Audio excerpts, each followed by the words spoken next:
جبل سانت كاترين. فتحت الدرج، بصيت على الفلوس اللي معايا، ما لقيتش غير 750 جنيه بس.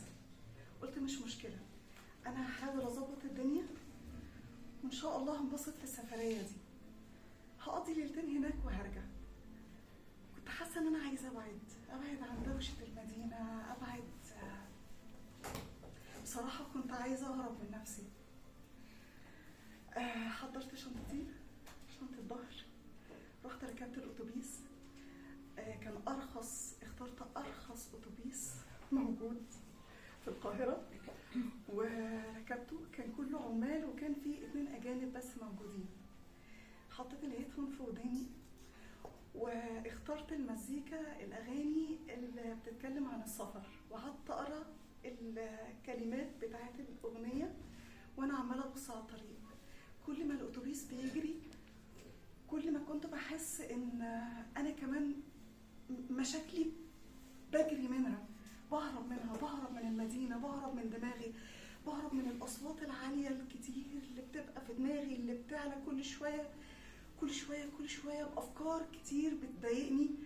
أنا قررت هروح أدور على حاجة، أنا مش عارفة إيه هي الحاجة دي بالظبط، بس أنا كنت مبسوطة. وصلت كمين النبي صالح اللي هو على بعد نص ساعة بالظبط من الكامب اللي أنا حجزته، اللي هو أرخص كامب في كاترين، كانت الليلة ب 100 جنيه. ووصلت هناك الكامب، صاحب الكامب سلم عليا قال لي عقبال ما أجهز لك الأوضة بتاعتك اقعدي اشربي معانا شاي وتدفي.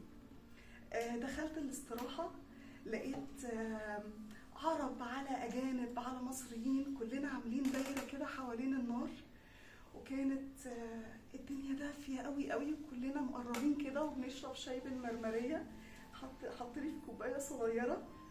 وكان في بنوتة قاعدة في الآخر خالص مكانك وكل شوية هي بصالي وبتبتسم لي، وأنا هي شكلها مش غريب عليا.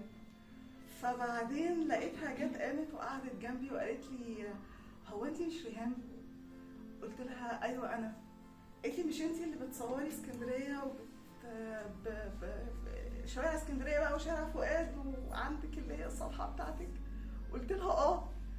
قالت لي انا عندك على فيسبوك على فكره.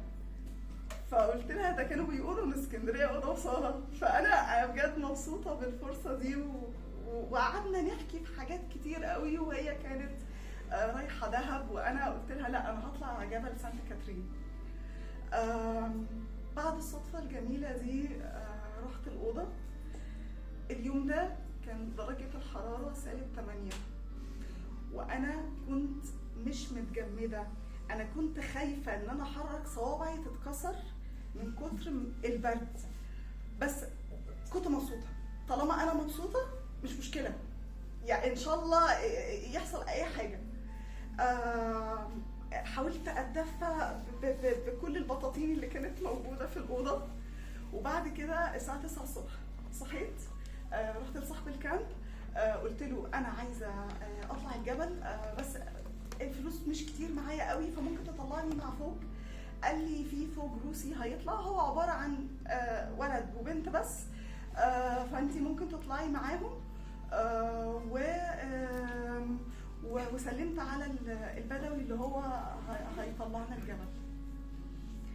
البنت دي هي روسية، مش بتتكلم عربي، مش بتتكلم انجليش، وانا مش بتكلم روسي.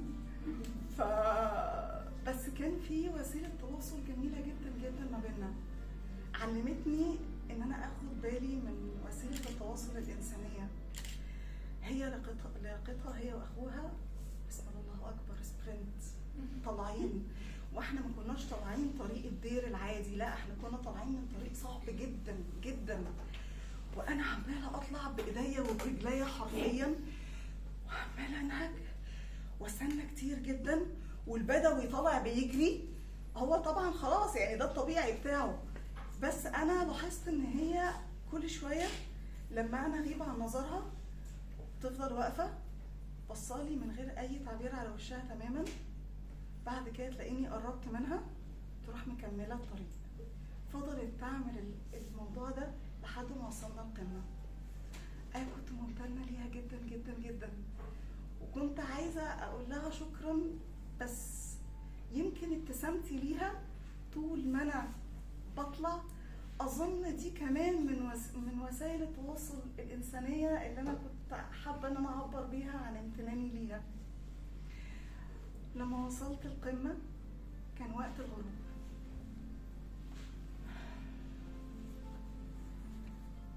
أول مرة في حياتي أشوف السحاب وهو مغطي قمم الجبال.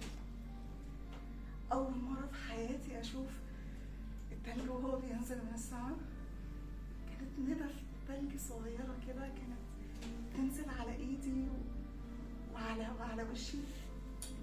عينيا اتملت دموع، بقيت عينيا بتنزل دموع من غير أي صوت تماما. كاميرتي اسمها قطايف، انا بسميها قطايف. انا ما صورتش فيها حاجه، انا قررت ان انا اسيبها على صدري واتفرج بس، استمتع باللحظه اللي انا فيها. كان نور الشمس ذهبي وبعد كده تحول لاحمر. انا كنت قاعده متكتكه جدا. صاحب الكامب، صاحب الاستراحه اللي فوق القمه شافني قاعده بتكتك، فجاب لي عبايه، قال لي دي كانت جايه لي من تونس هديه، وخلاني البسها. وفضلت لحد ما الشمس راحت. وبعد كده استأذنت صاحب الكامب، انا اسفه الاستراحه، وقلت له عم يوسف هو انا ممكن اقعد معاك لحد تاني يوم عشان اشوف الشروق؟ وما تقلقش انا حافظه طريق الدير، انا هنزل بقى من الطريق السهل اللي هو العادي ده اللي كل الناس بتنزل منه. بس انا فعلا مش معايا يعني غير 100 جنيه بس. فموافق، قال لي من غير ما تدفعي اي فلوس. وفعلا استضافني. انا كان الاكل اللي معايا والميه اللي معايا كلها خلصت، فلقيته بيشوي شواري فراخ وعمل خضار، وكان في ابنه بيساعده، وقعدنا برضو حوالين النار. وبعدين واحنا قاعدين بنشرب شاي، فعم يوسف لقيته بيقول لي على فكرة انا بنتي على اسمك، اسمها ريهام. فقلت له ده شرف ليا. ريهام ممكن اسألك سؤال خاص شوية وما تزعليش؟ طبعا اتفضل. هو انت كنتي في مصحة علاج ادمان وجاية هنا تتعافي؟ فقلت له لا. ليه؟ قال لي جاب على بالك الفكرة دي؟ قال لي عشان انا حاسس ان انت جاية هربانة من حاجة. قلت له انا جاية هربانة من نفسي، انا جاية ادور على حاجة معرفش، يمكن جاية ادور على السلام، يمكن جاية ادور على حاجة تخلي الخوف اللي في قلبي ده يروح، الخوف اللي دايما ملازمني ومش بيروح تماما. يمكن معرفش.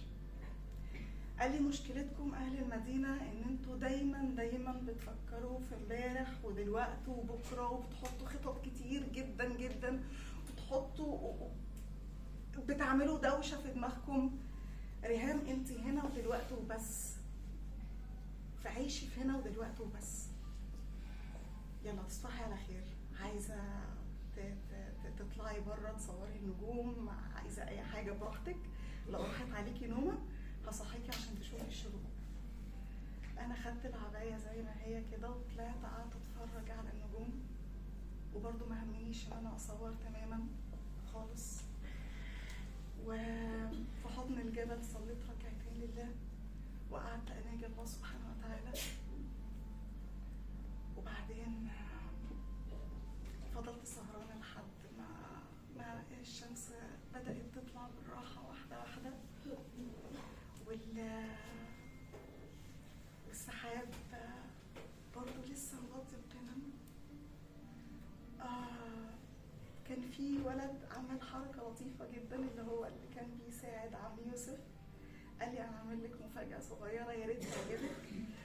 لقيته جايب لي طبق جيلي وقال لي بصي هو انا عملت لك الجيلي وحطيته بره لحد الصبح اهو اتجمد، فتفضلي كلي الجيلي. فقلت له بس درجه الحراره زادت 8. فاكلت الجيلي وسلمت على عمي يوسف قبل ما امشي وقلت له انا بجد بجد مش هنسالك تماما اليوم ده.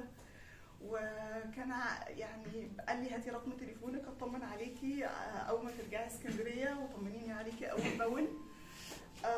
نزلت طريق الدير، قابلت برضو ناس من اسكندريه كالعاده. وبعدين لما نزلت لقيت الضابط تحت في الكمين بيقول لقى بنت قصيره كده لابسه شنطه ظهر وماشيه لوحدها. فقلت له هو حضرتك انا هقول لك اصل انا كنت مع فوق والاتوبيس انا كنت في الحمام جوه والاتوبيس فاتني، فانا انا انا انا في كامب فوكس هنا قريب يعني هو ماشي مسافه ماشي نص ساعه. قال لي روحي. فرحت وصلت الكامب هناك، حسبت راجل وانا مروحه في الاتوبيس. كان برضو وقت الغروب. قمم الجبال كلها اللي احنا معديين عليها كان لونها احمر.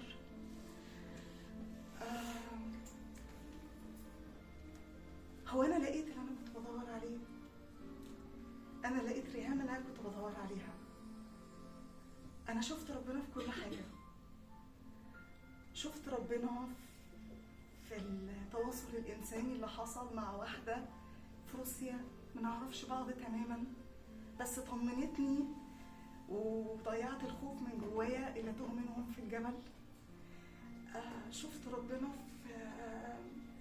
في لما اكلي خلص عمي يوسف ما كانش يعرف ده بس استضافني عنده وحسيت بالدفء فوق. شفت ربنا في التلج اللي اول مره في حياتي اشوفه بينزل من السماء.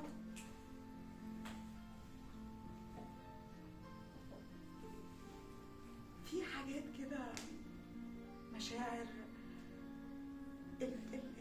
الابجديه، الكلمات اللغه ما بتقدرش تسعفك انك تشرح انت حاسس بايه دلوقتي حالا. بس كل اللي اقدر اقوله انا شفت ربنا في الطريق. شكرا.